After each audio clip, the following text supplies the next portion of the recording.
One. Wait lang, naglo-load lang. Okay, now, go. Okay. Magandang umaga po ating mga ka-People's Budget Coalition. Magkakasama po tayo ulit ngayong umaga para po sa ating press briefing. Nung huli po tayong nag-usap, kunento po namin ang budget proposal na pinaglalaban ng mga sektor natin sa health, social protection, labor, transport, at edukasyon. Unfortunately, madami pong kritikal na kailangan ng sektor na hindi po napondohan. At narito po ulit kami ngayong araw para ikwento po kung ano po ang nangyari at kung alin po ang mga ito. Pero bago po yon, a few reminders to everyone here. For security, all attendees are required to have their names in this format. So, organization po, tapos ang inyong pangalan. Ang ating pong press briefing ay naka-livestream po sa People's Budget Coalition page at sa pages ng aming member organizations. Naka-record din po ang session na to at i-upload po namin para po sa ating mga media friends. Pwede nyo pong ma-review mamaya o para naman po sa mga wala ngayong araw. Yung entire pong programa natin ay tumatakbo ng 1 oras. The first 35 minutes po ay nakalaan para sa presentasyon ng koalisyon at ang ating sectoral representatives. Yung sunod pong 15 minutes ay nakadedicate para sa ating media at audience para po magtanong ng kanilang mga katanungan. Kung meron po kayong mga tanong o komento bago po ang open forum, pakitype po sila sa chat box at babalikan po natin sila sa Q&A. Simulan na po natin. Matindi po ang pagdudusa ng mga ordinaryong Pilipino na nasa gitna tayo ng pandemya. Ang ating pong mga batayang sektor ang pinaka-apektado. Maraming health workers na nanganganib ang buhay, mga pamilyang walang makain, mga manggagawang nawalan ng trabaho o hindi nakakarating sa dapat nilang puntahan, mga mag-aaral at guro na patuloy na nahihirapan sa pagsara ng paaralan at ang ating mga kaibigan na may kapansanan nahihirapan sa pang-araw-araw nilang gawain. Kaya po last year, kami po'y nagsama-sama na mag-propose ng budget, ngunit sobrang konti po sa mga pangangailangan namin ang natugunan ng gobyerno. Nandito po si Ate Zaiza Suzara, Executive Director po ng iLead para po ikwento kung kamusta nga ba ang ating 2022 budget. Thank you, Haya, and good morning, everyone. Maraming salamat sa lahat ng dumalo ngayong umaga ng media. So kagaya ng sabi ni Haya, i-present ko ngayong umaga yung konting analysis ng national budget at ano ba yung naging outcome ng aming budget advocacy noong budget legislation para sa current na 2022 General Appropriations Act. Next slide, please. So bago ko gawin yon, i-introduce ko muna ulit yung People's Budget Coalition, lalong-lalo na para sa mga nandito na media na hindi pa naririnig kung sino kami. So basically, the People's Budget Coalition is a CSO and people's organization advocating for inclusive recovery through better spending of our taxpayers' money for health, transport, labor, business, economic reform, and education. So yung bumubuo ng People's Budget Coalition nanggaling po sa lahat ng sectors na ito. Nandyan po ang iLead, Citizens Budget Tracker, Alliance for Health Workers, Action for Economic Reforms, Aral Pilipinas, Cure COVID Network, the Makati Business Club, Move as One Coalition, samahan ng mga nagkakaisang 4Ps, Sentro, NGOs for Fisheries Reform, kasama po namin sila nung unang run ng People's Budget Coalition. Ngayon po kasama na rin namin ang Advocates of Inclusion at ang NCTU. Next slide, please. Alam po natin na yung pandemic, nararamdaman pa rin natin yung impact at lalong-lalo na nasabayan pa ito ng fuel crisis. So sa aming pananaw, the pandemic and the fuel crisis basically widened the gap between the rich and the poor. At patuloy tayong naapektuhan ng pandemic dahil sa tumaas pa rin na unemployment at underemployment statistics. Marami, milyon yung bumaba down the poverty line at marami pa ring small business owners ang nahihirapang makapag-rebound mula sa epekto ng pandemya. Next slide, please. So gusto po naming i-emphasize that with the upcoming change in administration, our country is actually at a crossroads, and it's imperative that we bring to the fore discussions about economic recovery. At pag pinag-uusapan po natin ng economic recovery, it necessarily involves raising awareness about the real priorities in the 2022 national budget. Ito ang budget na kalahating taon i-implement ng Duterte administration, ang kalahating taon para naman doon sa susunod na administration. Next slide, please. So sinasabi natin na ang national budget, ito ang isa sa mga pinaka-potent na tools ng government para respondehan ang pandemic. So kinakailangan na magkaroon ng inclusive recovery through a people-centered national budget. Kung matatandaan ng mga nakapag-cover siguro dito na media, last year, ito actually yung aspiration ng People's Budget Coalition. We were calling for an inclusive recovery through a people-centered national budget. Next slide, please. So during budget legislation, we actually called for more responsive national budget prioritization, one that would prioritize an effective health response at yung meron ring kasamang mga ayuda. So ang total ng aming proposal na last year na isinubmit sa Senate Committee on Finance ay 1.2 trillion pesos. Next slide, please.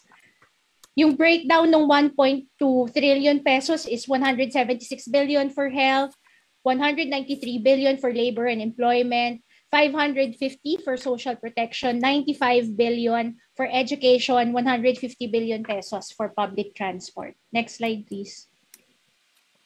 And although merong positive developments noong nakita namin yung Senate version ng General Appropriations Bill, hindi pa rin ito malapit doon sa 1.2 trillion pesos na hinihingi ng coalition mula sa ating pamahalaan. Nonetheless, we still welcome the additional funds for public health programs, healthcare workers, PUV workers, employment seekers, to name a few. Next slide, please.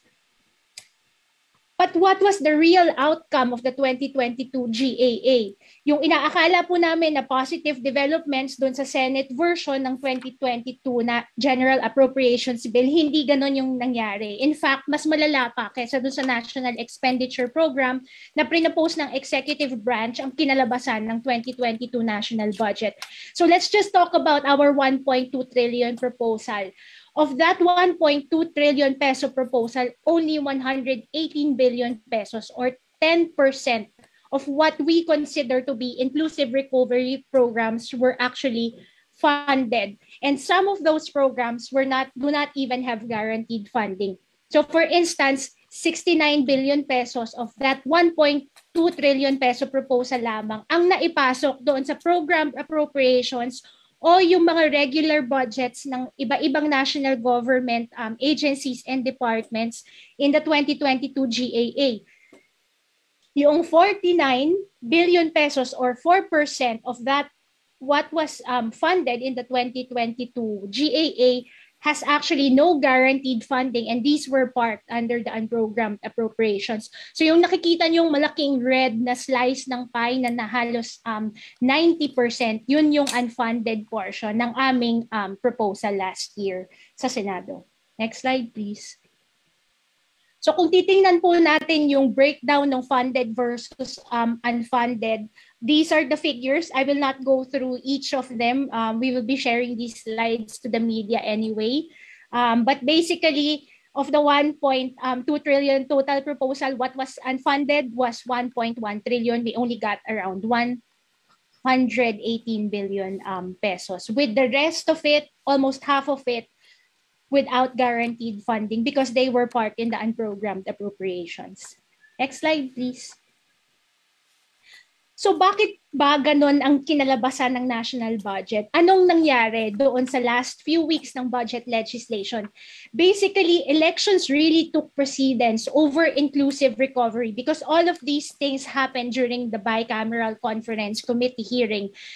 Yung pork-like projects na nakita na namin noon pang 2021, tumaas pa ito ng 100 billion pesos at naging total nito ay 292 billion pesos for pork-like allocations, and these are all lodged under the DPWH budget. What was the consequence of this? Next slide, please.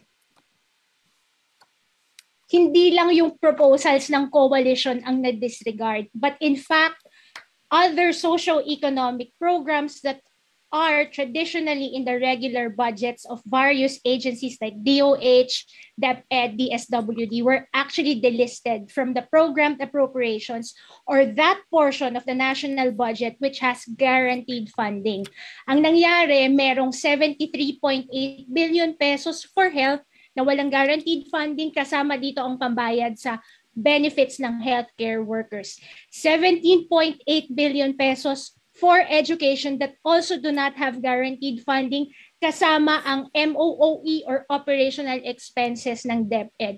25.2 billion pesos for social services, kasama dito ang 5 billion pa na fuel subsidy program at standby pa na funds para sa ayuda amounting to also 5 billion pesos. Next slide, please. So dahil wala siyang guaranteed funding, mapopondohan lang ito kung merong new or excess revenues. At ito ay maaabutan na malamang sa next administration. Kaya kasama rin sa aming call ngayong umaga na dapat talagang bayaran ng mga Marcoses yung 203 billion pesos unpaid estate tax.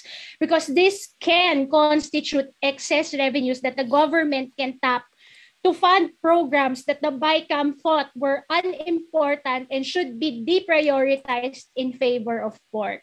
Next slide, please.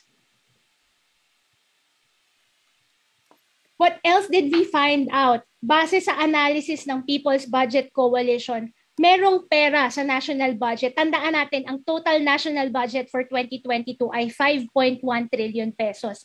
Pero dahil napakalaki ng allocations para lamang sa infrastructure na may kasamang pork projects, ganito yung nangyari na structure ng budget prioritization.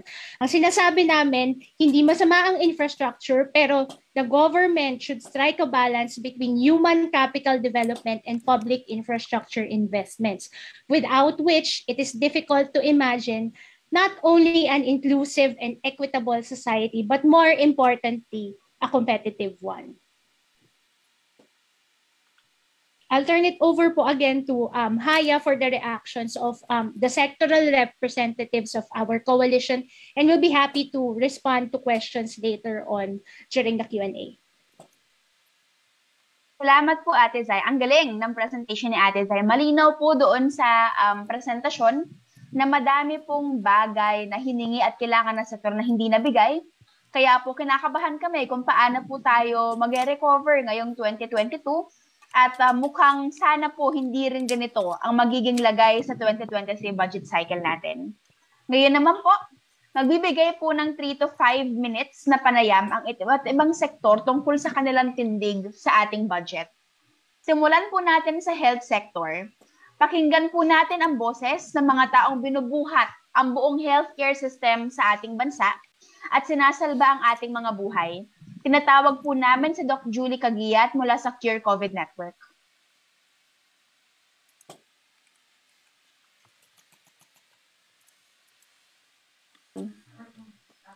Wala pa po ata si Doc Julie. I think she disconnected. Balikan po natin si Doc Julie mamaya. Pumunta po muna tayo kay Kuya Benj tungkol po sa kung ano ba ang nararanasan ng ating mga manggagawa ngayong pandemic. Halatang-halata naman po na sila po ang backbone ng ating buong lipunan, ngunit kulang po ang suporta na natanggap ng gobyerno simula ng buong pandemya. Tawagan po natin si Kuya Benj. Ayan, so thank you sa introduction, Haya, no. So Benjamin Alvero po mula sa Sentro ng mga Nagkakaisa at Progresibo Manggagawa, no. Klaro naman po, no, na talagang precarious, no, ang sitwasyon ng mga manggagawa na pinalala nga nung lumalalang krisis ngayon sa crudo, no. So I think for the 12th straight time, consecutive time ay nagtaas tayo ng presyo ng langis, no, at alam naman natin na talagang nakasalalay ang ating modernong ekonomiya, unfortunately hanggang ngayon, sa langis, no. So tulad ng pandemya, ang talagang tinatamaan nito ay mga ordinaryong mga manggagawa at yung mga namamasada. So klaro na may krisis, klaro na may sitwasyon na nangangailangan talaga ng tulong ang mga ordinaryong Pilipino, at sa panahon ng matinding pangangailangan hindi po pwedeng aasa lang tayo sa bayanihan, hindi po pwedeng aasa lang tayo sa private sector. May tungkulin at kapangyarihan ang pamahalaan na pumasok mag-intervene at maglaan ng kinakailangang pondo para tulungan ang mga taong maitawid ang ating mga sarili sa panahon ng matinding kahirapan o kagipitan. Kaya nakakalungkot na na dahil sa eleksyon, dahil sa prioritization ng mga pork allotments, napabayaan yung mga kinakailangang serbisyo, napabayaan yung mga kinakailangang programa na pondohan. For example, ang demand ng labor bilang bahagi ng People's Budget Coalition ay 268 billion para sa jobs guarantees, para sa employment subsidies. So ang iniisip natin, sa panahon na hindi kaya ng private sector lumikha ng maraming trabaho na kalidad at may dignidad, dapat gobyerno ang pumapasok. Dapat gobyerno nagbibigay ng paraan. Ngayon, ang baba nung pumasok na pondo. So kulang yung pinasok sa ating official budget. So papaano yung mga manggagawa na nangangailangan? Papaano yung mga kababayan natin na hanggang ngayon ay precarious pa rin ang sitwasyon. Kaya ang demand ng labor bilang bahagi ng People's Budget Coalition sa susunod na magiging administrasyon ay sana tratuhin ang mga organisasyon ng mga mamamayan bilang partners sa pag-craft ng budget. Kasi ang mga kinabang naman ito ay mga ordinaryong Pilipino, ang makikinabang naman ito ay mga tayo, yung mga kausap nila. At bilang mga representante ng mga batayang sektor, bilang representante ng mga mamamayang Pilipino, sa tingin naman namin ay may pinanggagalingan kaming lehitimo. At sa tingin namin, kapag kinonsulta kami at pinansin ang aming mga question, mas magiging responsive, mas magiging angkop sa realidad yung lalabas na mga budget. So yun lang naman po mula sa labor. Muli, hindi lang kami puro reklamo. Marami kami mga question, marami kami mga proposals. Ang problema ay hindi kami pinapakinggan o mas may inuuna silang ibang mga interest. Salamat po, Kuya Bench. Ika nga po ni Kuya Bench mula sa sentro, may tungkulin ang pamahalaan na tumindig kasama ng mga manggagawa natin. Lihutin mo po ang panawagan ng mga manggagawa sa ating direksyon patungo sa economic recovery. Mahalaga po na nakakarating ng ligtas ang ating mga manggagawa, ang siyang bumubuhat ng buong ekonomiya sa kanilang lugar trabaho. Bumalik na po sa Doc Julie. Pakinggan po natin ngayon ang boses ng mga tao naman na binubuhat ang buong healthcare system ng ating bansa at sinasalba ang ating mga buhay. Tawagin ko po muli si Doc Julie mula sa Cure COVID Network. Doc Julie? Hello, naririnig naman ako, no? Oo. Sige, maraming salamat, at magandang umaga sa lahat. Siguro in response lang din dun nga sa pinag-uusapan dito sa ating press briefing ngayong umaga na ito, hindi maikakaila yung yung malaking ambag at tulong ng health workers. Kasi kung ano mang plano na meron ng gobyerno, magtayo ng mga health center, mga dagdag na hospital, hindi naman din yan magiging effective kung wala yung ating manpower. At alam naman natin na nakaraang almost mag 3 years na sila talaga yung nabigatan at humarap talaga dun sa banta ng COVID na ito, na hindi lang naman yung mga na-hospital, miski yung mga nasa hospital ng mga health workers, kundi lalong-lalo na yung tinatawag talaga natin true frontliners sa mga komunidad.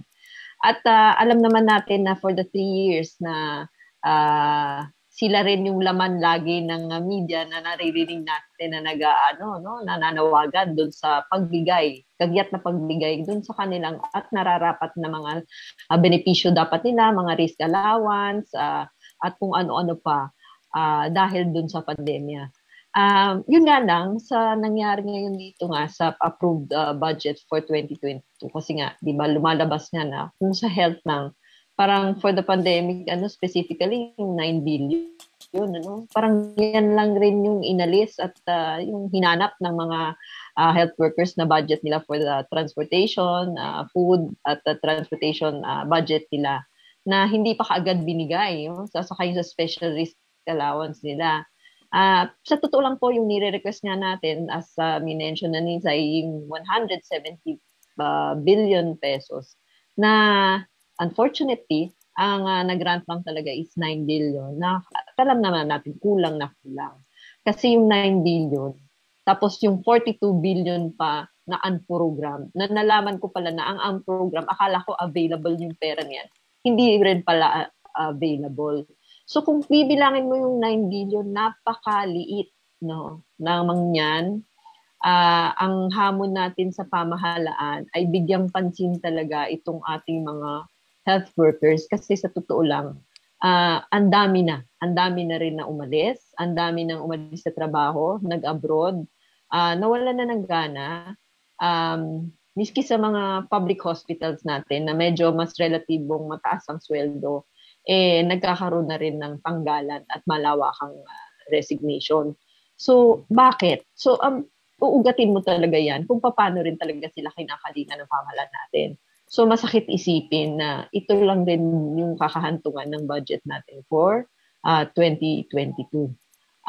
Hindi mo naman din masasabi na kung aaralin din So, sa amin sa health sector, year in, year out, inaaral namin ang budget. Pero, ang lagi lang naman din sasabihin ng Department of Health, kunyari mga nakausap rin namin mga Secretary of Health dati, hindi ka pwedeng magtaas masyado ng budget for health. Either mga ilang percentage na increase. Pero yun yung tanong kasi, bakit ganoon? Hindi na nga masyado tinataas. Alam naman natin ang gastusin para sa healthcare ay napakalaki yearly. So, maliban dun sa gastusin sa manpower, marami pang ibang aspeto na dapat paggastusan. And ito siguro, sampal to Kung baga, uso ngayon yung usapin ng sampal ni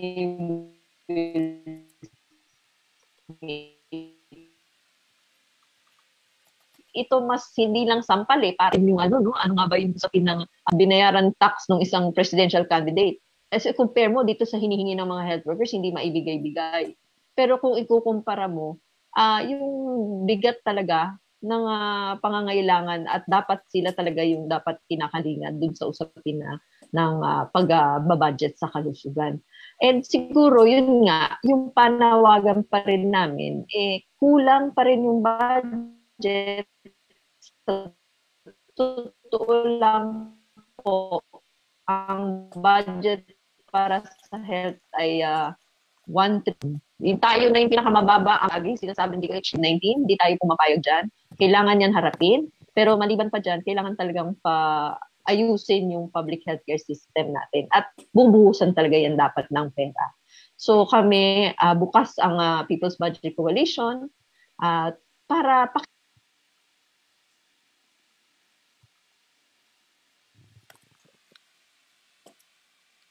natin na meron tayo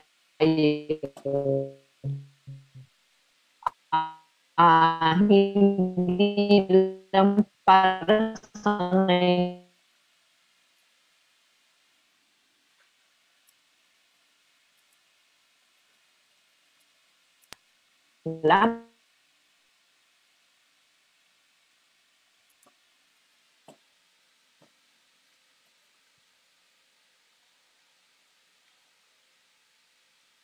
Hi. Hello po. I think may internet connection po problem si Doc Julie. Pero kahit po ganun, malinaw naman po ang panawagan na sinasabi niya kanina pa. Ngayon pong pandemic, kailangan pang magmakaawa ng ating mga healthcare workers para lang mabigyan ng budget na nararapat para sa kanila. Madami po sa kanila ang nagbuwis ng buhay para iligtas ang mga kababayan natin.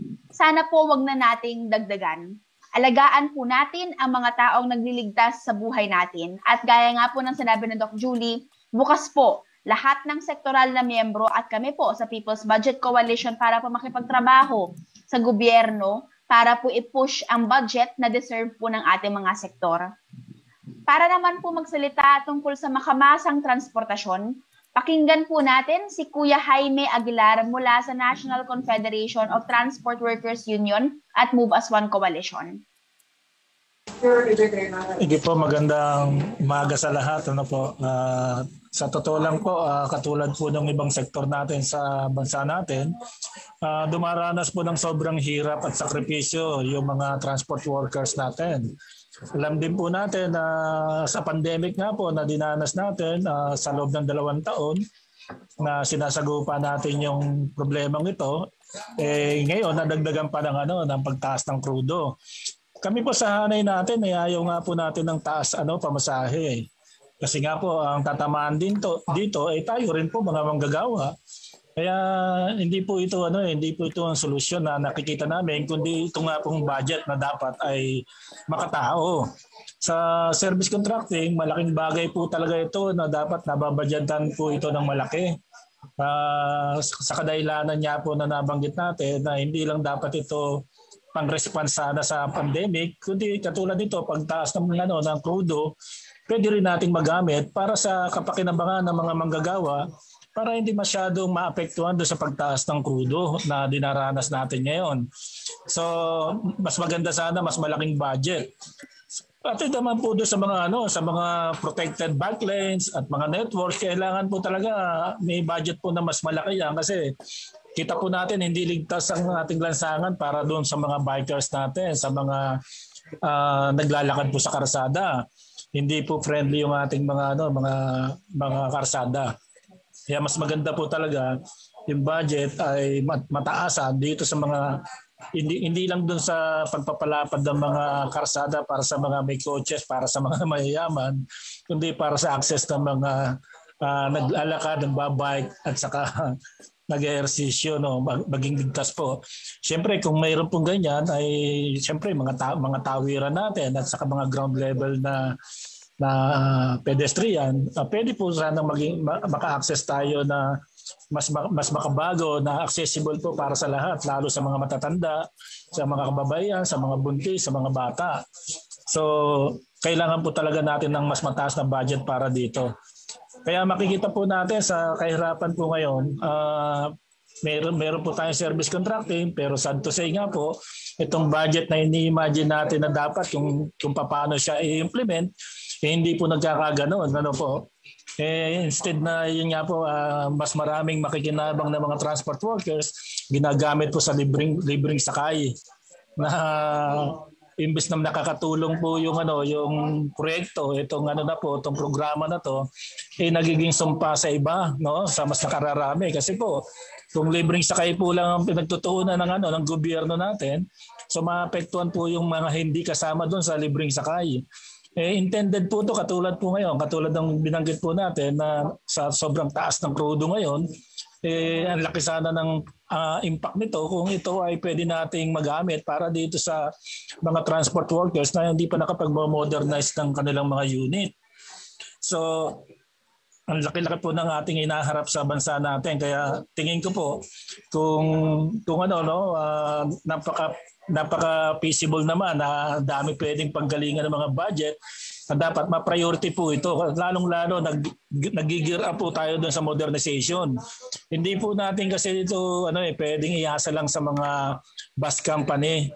So kailangan po talagang tumulong ang gobyerno para makasabay po yung mga transport workers na nagtayo ng mga cooperative para hindi po sila mapag-iwanan at ma-displace sa mga sa modernization na ginagawa po ng gobyerno natin.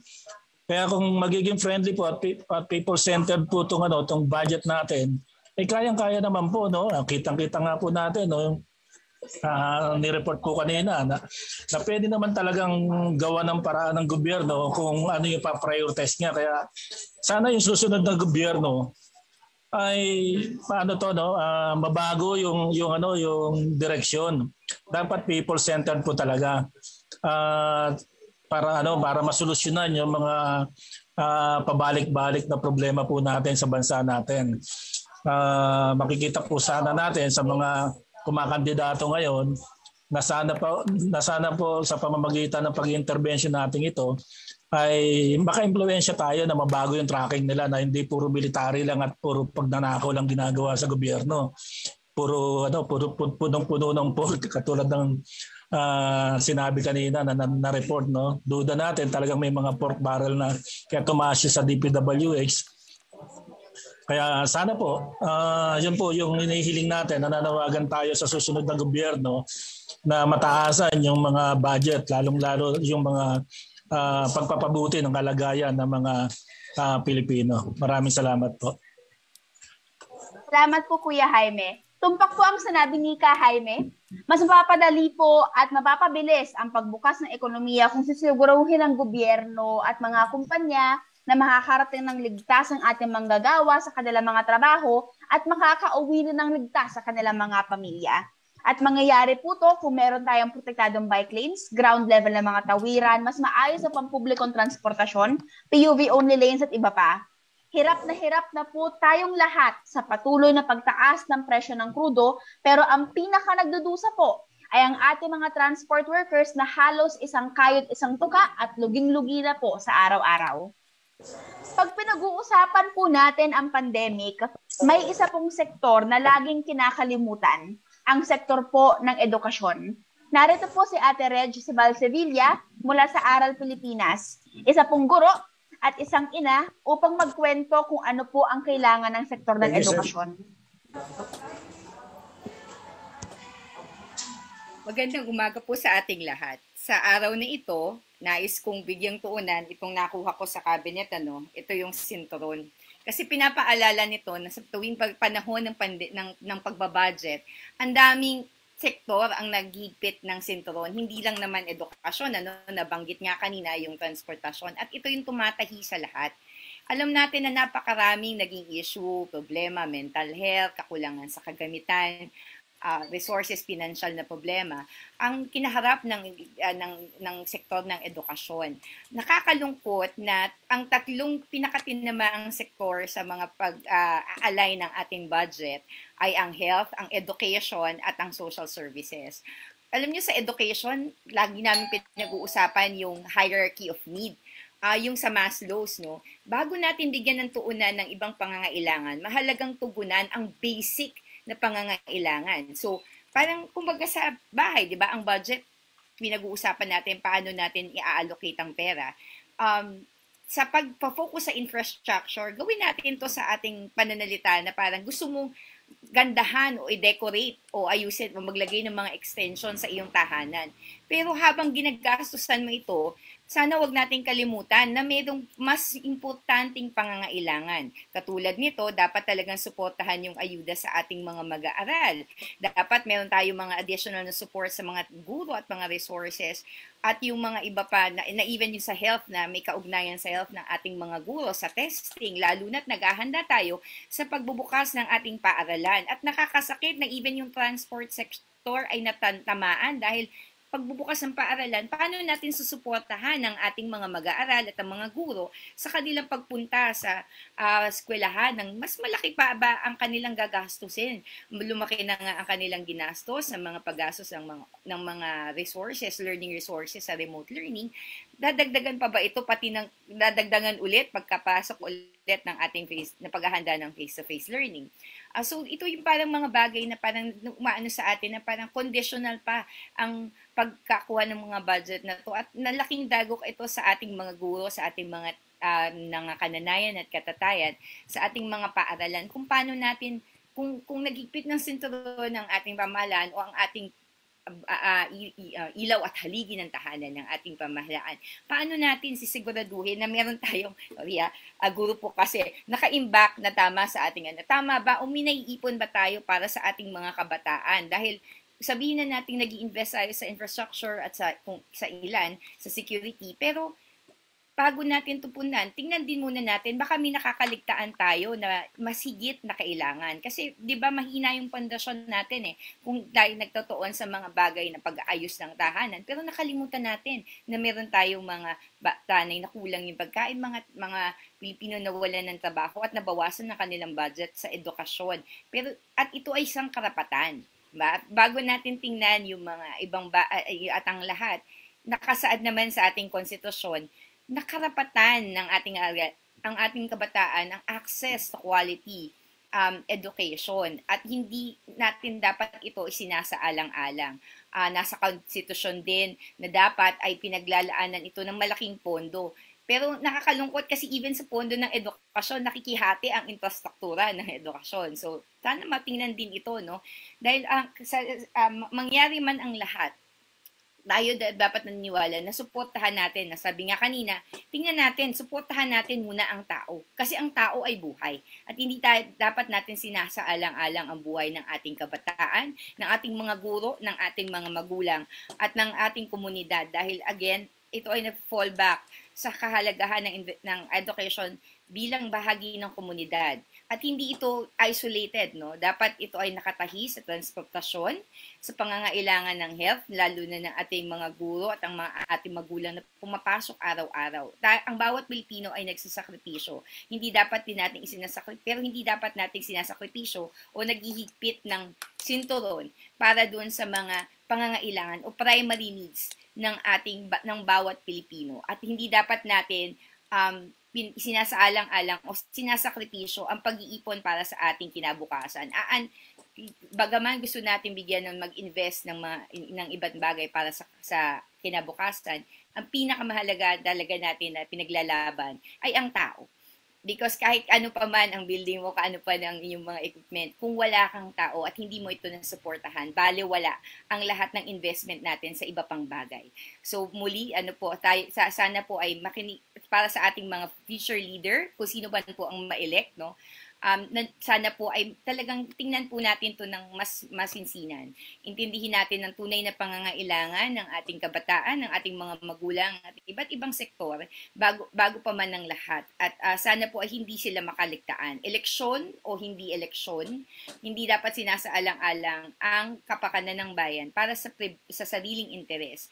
Hindi ito para sa panalo. Dahil kung manalo ano bang mas mahalaga? Ang manalo ka bilang kandidato o ang manalo ang bayan pagkatapos mong manalo dahil ito ay iyong pinaglaban at ito ay iyong tinutukan. So maraming salamat po. Thanks, Ate Reg. Marami na pong bumabalik sa face-to-face at hirap po ang buong komunidad, mga bata, mga magulang, mga guro, sa pagpabalik na to. Kasi tama po si Ate Reg, kulang na kulang po ang pondo sa edukasyon, lalo't na malaking adjustment po ang kailangan gawin matapos mawala tayo sa classroom ng mga nakaraang 2 taon. Meron pa po tayong isang sektor na lumalaban para mabigyang atensyon, lalo na sa isang mundo na hindi inclusive para sa lahat. Ang ating pong mga kapatid na may kapansanan. Narito po si Bianca Lapus mula sa Advocates for Inclusion at isa pong miyembro ng sektor upang magsalita kung paano tayo pwedeng lumaban kasama nila. So magandang umaga. Maraming salamat sa PBC para sa pagkakataon na paunlakan yung mga yung tinig ng mga advocates for disability inclusion katulad namin at particular na syempre yung tinig ng mga may kapansanan. So yung Advocates of Inclusion ay sinuportahan yung ilang policy reforms nung nakalipas na 2 taon mahigit nitong pandemya. Kasama na rito yung school accessibility initiative na naglalayon na madagdagan ng pondo ng ating mga paaralan para sa magkaroon tayo ng mas accessible na facilities, lalong-lalo na yung mga basic na facilities katulad ng mga rampa para sa mga wheelchair users, mga signages para sa ating deaf students at deaf voters, at yung mga tactile paving para sa ating blind students at mga blind voters at kahit sino pa na mag-a-access dito sa mga paaralan na ito.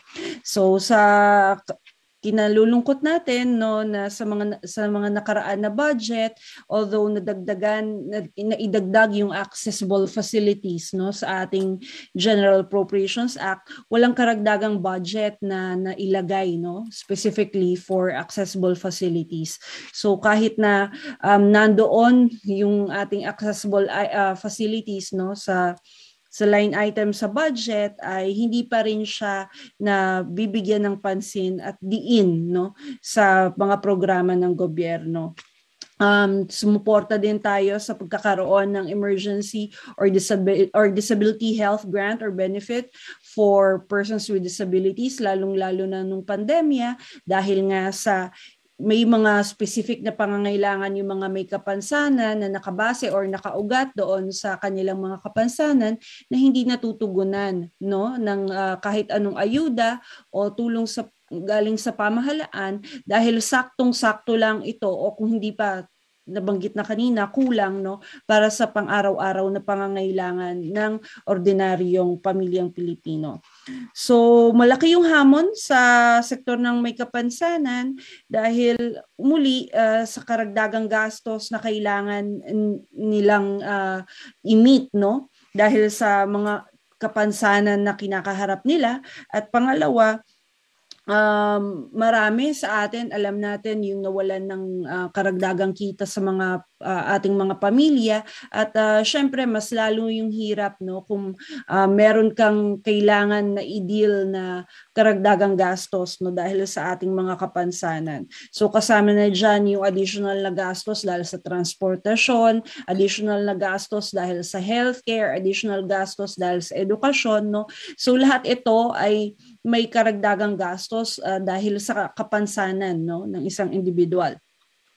So sana sa darating na eleksyon, no, huwag kaligtaan ito ng ating mga kandidato, lalong-lalo na ang mananalong pangulo, mananalong vice-pangulo, na isama talaga yung mga may kapansanan, yung mga pangangailangan ng mga may kapansanan, no, sa mga plano at pagkakagastusan natin, no.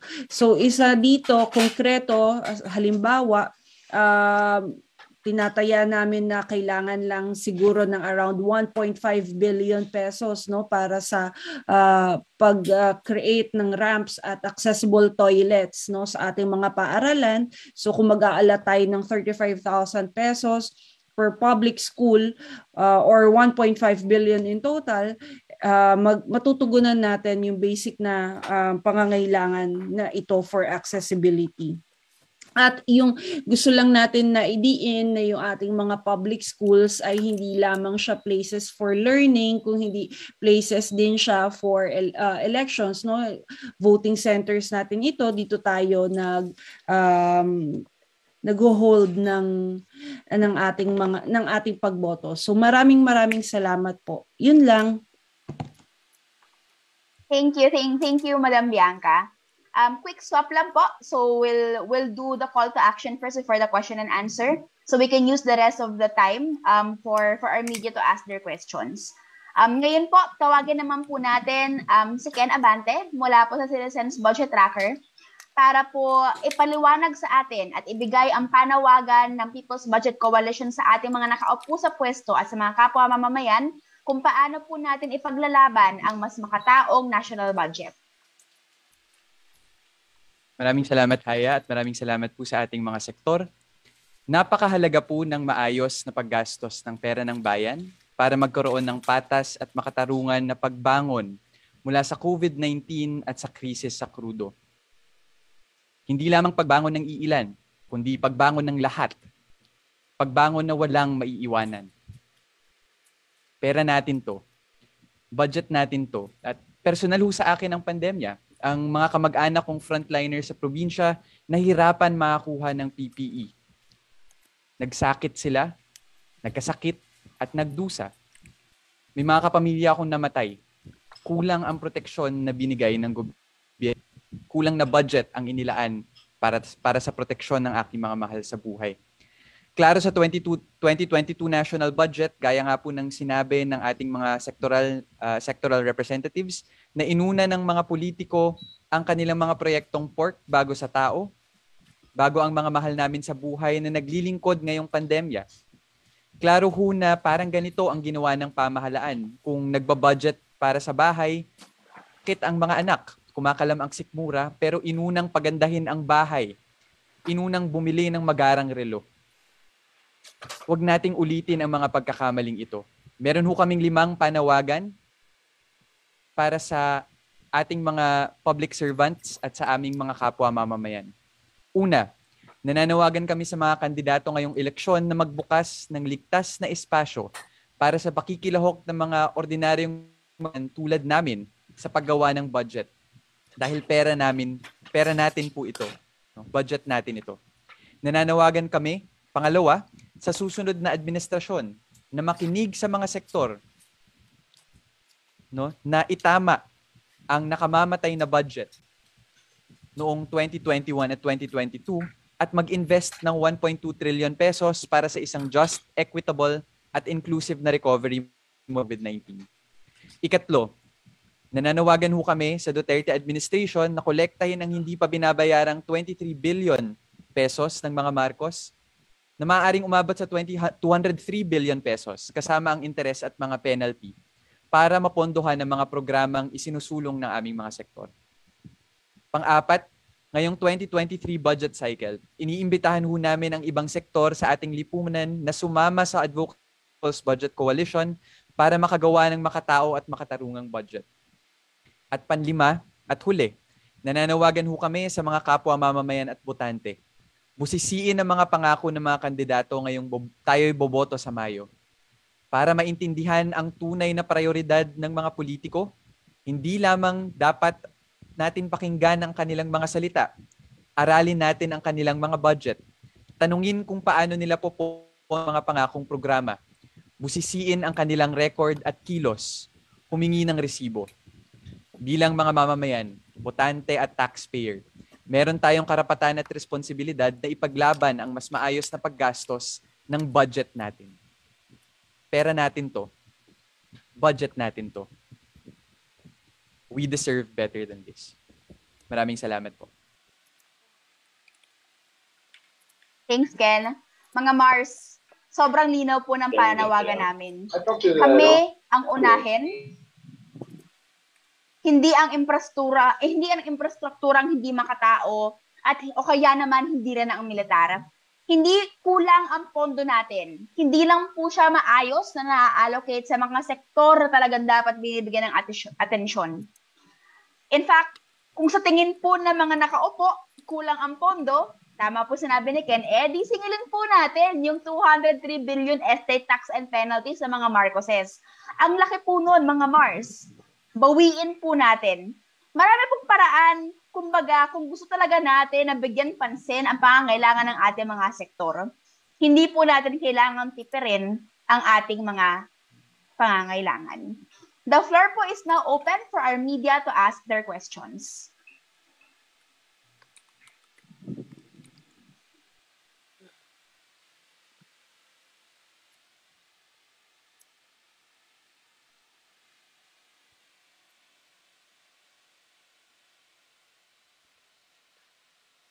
Meron po ba gusto magtanong? GMA News, Sir Tobias.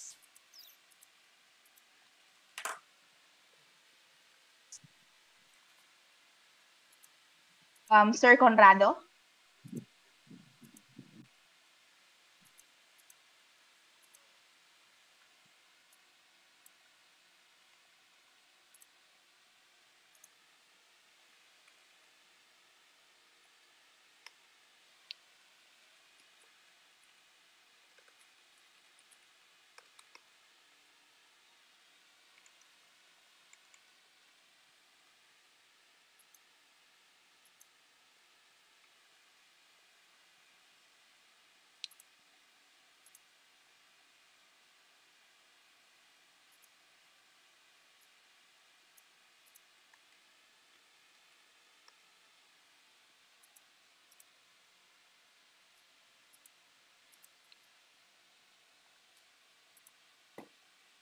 Sige po.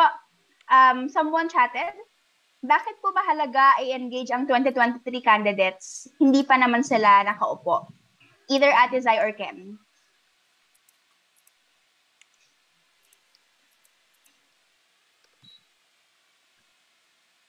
Mauna na ba ako, Ken? Sige. Mahalaga na i-engage yung papasok, yung mga kandidato ngayon pa lang. Kasi tandaan natin yung konteksto na kinakaharap natin.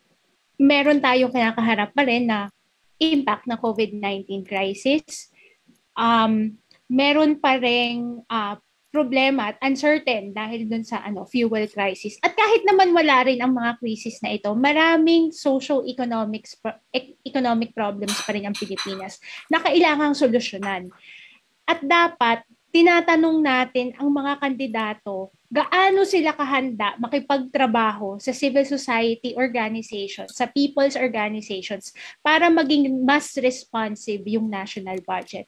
Ang national budget kasi, yan yung palagi kong sinasabi na financial blueprint ng economic growth at saka ng socio-economic development. So kung ano ang prioridad na totoo ng mga presidential candidates, makikita lamang natin iyon kapag nagbalangkas sila ng kanilang national budget.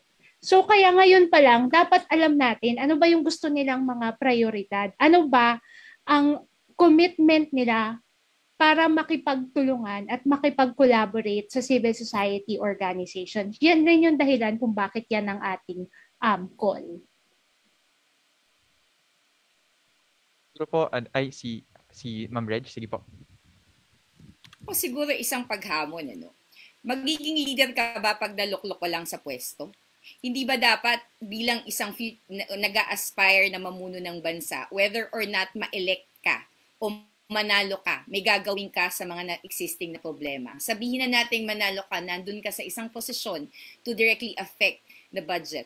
But if you do not win, does that mean your efforts stop? So ito ay isang paghamon, hindi lamang sa mananalo, sa kanilang lahat na kandidato. Dahil dito masusubukan ang tunay ninyong tunay ninyong pag-aalay ng inyong sinasabi na public service. Dahil kung kayo man ay manalo o matalo, dito natin makikita kung totoong sincero ang inyong sa bayan, na parang kayo ba na hindi na nanalo, titigil na ba tayo sa pakikipaglaban dun sa pangangailangan ng ating mga kapwa Pilipino? Hindi ito about us, di ba? Kung totoong tumatakbo tayo, hindi para sa atin, dapat patuloy natin itong tutukan. Ang budget ay isa lamang component nito. Pero dito din natin ma-reflect na sa ngayon malalaman natin kung nasan ang kanilang values at ang kanilang priorities. At ito ay parang resibo natin in the future na parang pwede natin silang baliktanawan dito sa mga kanilang pinangako o kanilang mga plataforma at plano na hindi dapat nagtatapos lamang sa isang pangako sa isang eleksyon. At hindi din ito dapat nakaangkla kung sila ay manalo o hindi man sa susunod na eleksyon. Salamat, Ate Reg. Doc Julie? Maikli lang. Sang-ayon ako doon sa mga sinabi nung nauna na. Ang lang talaga rin sa amin sa health sector, kung ano ang budget, reflective yan kung ano rin yung importansya na binibigay sa bawat, kung saan man siya na sektor or saan man siyang item binibigay, pinapakita lang talaga rin niya yung importansya. Ngayon, sa mga presidentiables na naririnig namin, never pinag-uusapan yung mag-increase natin, kailangan natin increase yung budget. Sa amin, sa health sector, nalulungkot kami dyan. Kasi sabi ko na nga, yung sa usapin lang ng budget sa health, kulang pa rin talaga. Kasi sabihin nilang through the years, nag-increase siya, kulang pa rin. And siguro malaki rin yung usapin ng management or governance or parang how to manage yung financial management system ng ating lalo na ng Department of Health, to the point na kailangan mong ibalik kasi hindi nagamit, no? Sabi na natin, may problema talaga sila. So, sa amin, napakahalagang electoral issue yan. Yun na po, salamat. Salamat po, Doc Julie. Ken, iba itatanong ko sa yung question. Ken, at maybe pwede rin po magbahagi si Kuya Jaime at si Kuya Benj. Ano po ang pwedeng magawa ng taong bayan para masigurado na makatao ang budget? Hindi naman po kami kilala. May kapangyarihan po ba kami? Maraming salamat, Haya. Sa tingin ko, yung mismong pagbuo ng People's Budget Coalition, isa po itong pruweba, no, na kahit yung mga taong hindi kilala, taong ordinaryo, no, mga mama na nagsasama-sama at tutulong-tulong para maitulak ang mas makataong budget. I think pruweba po yan na may kaya tayong baguhin. Kasi nga po, ang kapangyarihan naman ay nasa atin bilang mga mamamayan at wala lang sa mga taong nakaluklok sa pwesto. Yun po siguro yung una. Kaya dito po sa mga mamamayan na gusto po sanang sumali, no, bukas po ang pintuan ng People's Budget Coalition para sa inyo. No, mapaanumang sektor ka man, ay welcome po kayo. Pwede po namin, tulad po ng ginagawa namin sa lahat ng People's Budget Coalition members, tulong-tulong po kaming mag-craft, no, ng mas maayos na budget at tulong-tulong din po kaming nagbe-briefing sa mga taong nasa pwesto. Yun po yung una. Yung pangalawa po, napakahalaga, bumoto po ng tama ngayong 2022 elections. Lahat po tayo may kapangyarihan ito ng mas maayos na pamamalakad at pamahalaan, no, na tunay na ipaprioritize yung budget para sa ating mga frontliners, sa ating mga mahal sa buhay, sa mga kamag-anak natin at mga kapamilya at mga kaibigan na nagugutom at hindi makapunta kung saan gusto nilang pumunta, no? Naniniwala po ako na kaya ng Pilipino na maging mabusisi ng kung sino yung susunod na pinuno, no? Napakahalaga po nito, no, sa ating pagpili ngayong 2022. Isang reminder lang po, 'di ba, yung Pangulo, siya po yung nagsa-sign, no, nung final budget bill, no, na nagiging batas. No, makapangyarihan ng Pangulo para ma-chart yung direction at priority ng kanyang pamahalaan. Pero napakahalaga rin pong pumili ng maayos na mga representante, no, yung ating mga congressional representatives and senators na tunay na tutuunan ng pansin yung mga hinaing, no, ng ating mga nasabi ng mga nasabi po ng ating mga sectoral representatives. So yun po siguro yung dalawang punto. Maraming salamat. Thanks, Ken. Kuya Benj, Kuya Jaime, or Madam Bianca? Siguro yung madadagdag ko lang sa kasaysayan naman ng ating bansa, no, kung tutuusin, halos walang binibigay no. Karamihan ng mga magagandang polisiya, reforma o panalo ay kinakailangan paglaban at itulak. At ang nagtutulak niyan sa ating kasaysayan, again, ay mga mamamayan, no, na organisado sa mga union, iba't ibang samahan at iba't ibang mga kilusan, no. Kaya ganoon, kaya napakahalaga at napakalaki ng papel ng mga ordinaryong mamamayan kasi tayo, no, tayo ang talagang nagbubuhat at nagsusulong ng mga pulisiya, hindi yung mga politiko. Kaya nga, dagdagan ko lang yung sinabi ni Ken na mahalaga nga sa ngayong paparating na eleksyon na bumoto ng tama, pero yung pagboto natin ay hindi lang yung mga honest, quote-unquote, honest na mga government officials o honest na mga leader, kung hindi mga kakampi talaga ng mga mamamayan. Yung mga sigurado tayo na kapag nandyan yan sa pwesto, ay talaga magbubukas ng espasyo para direktang makasali sa proseso ng gobyerno yung mga samahan at mga organisasyon nating mga mamamayan. Ayun lang naman, no? Baka may iba pa madadagdag yung mga kasama natin. Salamat, Kuya Benj. Ka Jaime, Madam Bianca, gusto niyo po ba dumagdag? Yes.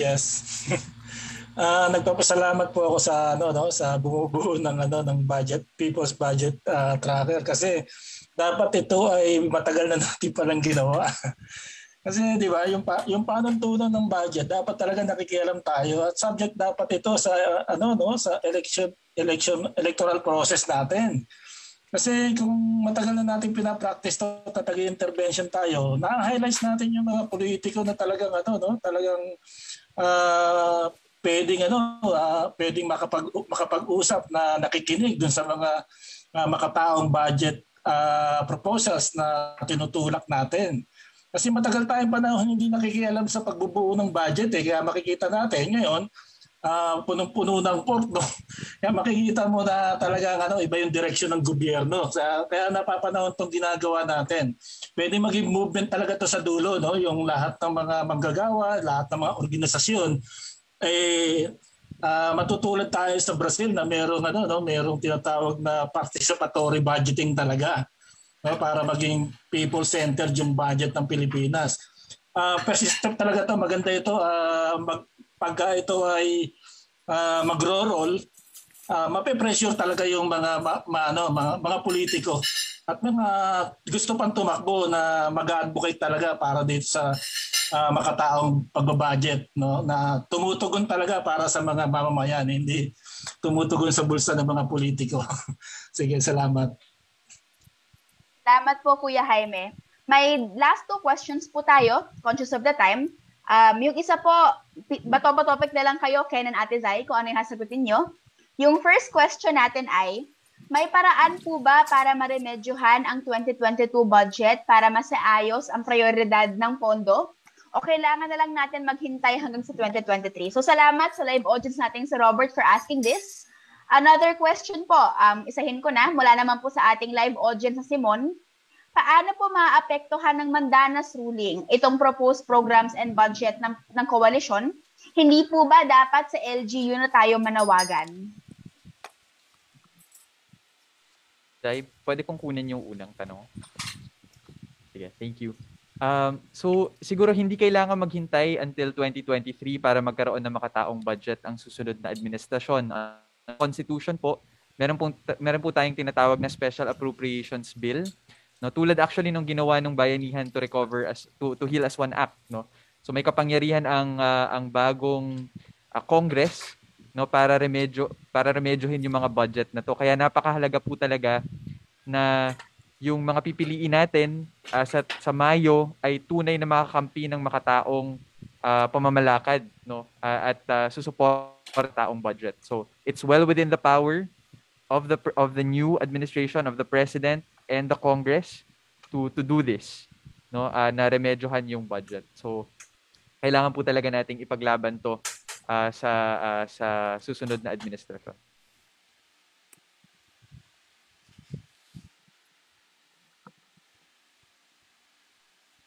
Ate Zai, for the other question on Mandanas ruling. Nakamute ka, ate. Ayan. Thanks, Saya, sa question. Magandang tanong yung tungkol dun sa Mandanas ruling kung paano yung dapat magiging budget participation ng civil society in view of its implementation. Actually, kung ako yung tatanungin, hindi siya usapin na dapat ba doon na lang tayo mag-engage sa local government dahil merong Mandanas ruling. Ang sagot ko diyan, dapat parehong level ng pamahalaan, ini-engage natin yung budget process. Yung malalaking sektor ng lipunan katulad ng mga kasama natin sa People's Budget Coalition, normally ang mga budgets na nasa national budget. So dapat ini-engage pa rin yan kahit na merong implementation ng Mandanas ruling. Kasi actually, yung implementation ng Mandanas ruling, kung bibigyan natin yan ng numero, 1/5 lang yan ng total national budget. So, kumbaga sa 2022, meron tayong 5 trillion peso national budget. Yung para sa implementation ng Mandanas ruling, 1 trillion lang halos iyon. Meron pa tayong pinag-uusapan ng 4 trillion na dapat nating bantayan. Pero, dahil malaki pa rin ang 1 trillion pesos na pupunta sa iba-ibang mga local government units, kinakailangan at the local level, merong ganitong klaseng pag-oorganisa. At dito rin papasok yung importansya ng pagpili ng tamang local officials. Kasi kung meron tayong proseso sa national budgeting na sa national level, merong ganun ring proseso ng pagbabudget sa local level. Kasi merong tinatawag na fiscal autonomy ang local government units. Sila yung nagbabalangkas ng sarili ng budget. Sa pagtaas ng budget ng local government units, gusto ba ng mga ordinaryong mamamayan, halimbawa yung mga nagbabayad ng mga real property taxes sa kanilang mga syudad at sa kanilang mga LGU, yung mga tricycle driver na nakatira sa mga LGU na yan, gusto ba nila na nagbabayad lang sila ng mga local taxes pero walang bumabalik sa kanila? Ganun ka-importante na dapat makipag-engage rin sa kanilang mga local governments ang mga communities sa national budget process. Isang magandang example yung ginawa nila Ken doon sa Naga. At dapat sa tingin ko yung ganong klase ng budget participation, actually yun yung binanggit ni Kahaime kanina na ginagawa sa Brazil, yung participatory budgeting. Nasa level yun ng barangay, ng mga villages. So imagine niyo kung yung ginagawa nating proseso ng budget participation at advocacy sa national level, ginagawa rin sa local level. We can reclaim the space for budget, for better budget prioritization. Yun. Salamat, Ate Zai. Before po we end, basahin ko lang po ang isang komento mula kay Toy Serna. Sa mga botante, dapat nating binabantayan ang programa na champion ng mga senatoriables kasi magre-reflect po ito sa budget na babalangkasin sa susunod na taon. Huwag po yung mga kumakanta at sumasayaw lang sa entablado. Tama po, Madam Toix. Kung makikita nyo po, prepare po namin lahat to at pati po yung budget proposal, prepare po namin. Lagi po kami nakikipagtrabaho sa gobyerno. Hindi po nagkukulang ang ating mga sektor. Nandito po kami, nag-propose since last year, lumaban po para sa budget at ngayon, nangungulit ulit at nagbabantay para at kasama sa mga sektor natin. Handang-handa po kaming makipagtrabaho ulit sa gobyerno at sa mahahalal na mga opisyales para gawing mas makatao ang ating budget. Bukas po ang koalisyon para makipagtulungan sa inyong mga opisina para po makarecover ang bansa natin mula sa pandemya nang hindi naiiwan ng ating mga sektor sa laylayan. Muli, maraming salamat po sa atin sa audience, sa ating mga sektor at sa media sa pagsama ulit sa amin. Sama-sama po tayong tumindig para sa budget that our sectors deserve. Happy lunch po! Picture tayo!